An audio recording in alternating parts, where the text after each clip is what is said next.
Hello friends, good afternoon. Welcome to my YouTube channel and Facebook page. আমি সুমন চক্রবর্তী। আজকে Tuesday, so আজকে ফিজিক্সের ওপরে একটা ভিডিও দিচ্ছি। ভিডিওটা ভেরি ইম্পর্টেন্ট তো বটেই, ইনফরমেটিভ, যে কোনো কম্পিটিটিভ এক্সামে তো কাজে লাগবে, এবং তোমাদের যদি কারোর কোনো ইন্টারভিউ থেকে থাকে সো সেক্ষেত্রেও কিন্তু ভিডিওটা ভেরি ইফেক্টিভ হবে, এবং এক্সাম প্রিপারেশনের জন্য ছোট প্রশ্নের জন্য খুবই ইম্পর্টেন্ট একটা টপিক। 5টা প্রশ্ন নিয়ে আজকের এই ভিডিওতে আলোচনা করব। সো ভিডিওটি ভেরি ইনফরমেটিভ হবে, পুরোটা শুনবে। ভালো লাগলে একটা লাইক দিও, কমেন্ট করতে পারো।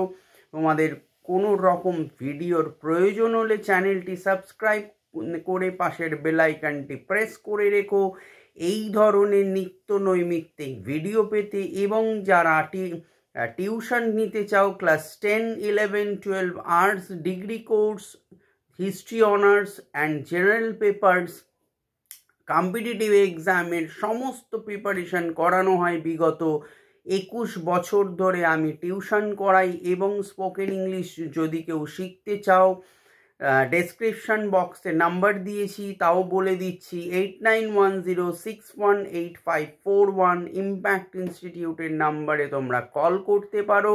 এখন সমস্ত ক্লাসে অ্যাডমিশন চলছে। কম্পিটিটিভ এনটিপিসি, রেলের এনটিপিসির অ্যাডমিশন চলছে, WBCS এর অ্যাডমিশন চলছে। নিউ মান্থে স্পোকেন ইংলিশের নতুন ব্যাচ শুরু হয়েছে, অনলাইন এবং অফলাইন দুটো মোডেই ক্লাস হচ্ছে। যদি কেউ ইন্টারেস্টেড থাকো, ক্লাস 11, 12-এরও অ্যাডমিশন নিচ্ছি সেমিস্টারে। যদি কেউ অ্যাডমিশন নিতে চাও, বা ডিগ্রি কোর্সেরও সেমিস্টারে যদি কেউ অ্যাডমিশন নিতে চাও, then contact with me. Okay, let's start the video. প্রথম প্রশ্ন হলো, ঘনীভবন কাকে বলে?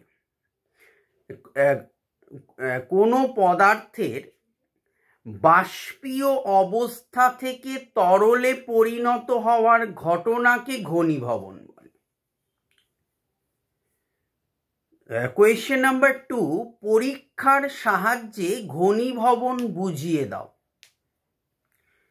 একটি কেটলিতে কিছু জল ফোটাতে থাকলে কেটলির মুখ দিয়ে বাষ্প বের হতে থাকে। আমরা সবাই দেখেছি। কেটলির মুখের কাছে একটা ঠান্ডা কাচের প্লেট ধরলে দেখা যাবে যে প্লেটের উপরে বিন্দু বিন্দু জল জমা হয়েছে। এর কারণ হলো ঠান্ডা প্লেটের সংস্পর্শে এসে স্টিম বা জলীয় বাষ্প ঘনীভূত হয়ে জলবিন্দু রূপে জমা হয়। কোয়েশ্চেন নাম্বার 3, প্রাকৃতিক ঘনীভবনের উদাহরণ দাও। প্রকৃতিতে শিশির, কুয়াশা ও মেঘের সৃষ্টি প্রাকৃতিক ঘনীভবনের উদাহরণ। কোয়েশ্চেন নাম্বার 4, কাঁচ বা স্টিলের গ্লাসে ঠান্ডা জল অথবা বরফ রাখলে গ্লাসের গায়ে জলবিন্দু আমরা দেখতে পাই, কেন? আনসার, একটি শুকনো কাঁচ বা স্টিলের গ্লাসের মধ্যে ঠান্ডা জল বা কয়েকটি বরফের টুকরো রেখে দিলে কিছুক্ষণ পরে দেখা যাবে যে গ্লাসের গায়ে বিন্দু বিন্দু জল জমেছে। এর কারণ হলো, মেইন কজ হলো বায়ুর যে জলীয় বাষ্প ঠান্ডা গ্লাসের সংস্পর্শে এসে শীতল হয়ে ঘনীভূত হয় এবং গ্লাসের গায়ে জলবিন্দু রূপে জমে। নাম্বার 5, কোয়েশ্চেন নাম্বার 5, জলীয় বাষ্প আমরা জানি বর্ণহীন, বা স্টিম বর্ণহীন হয়, কোনো কালার হয় না, বর্ণহীন। কিন্তু কেটলির ফুটন্ত জল থেকে উৎপন্ন স্টিম সাদা দেখায় কেন?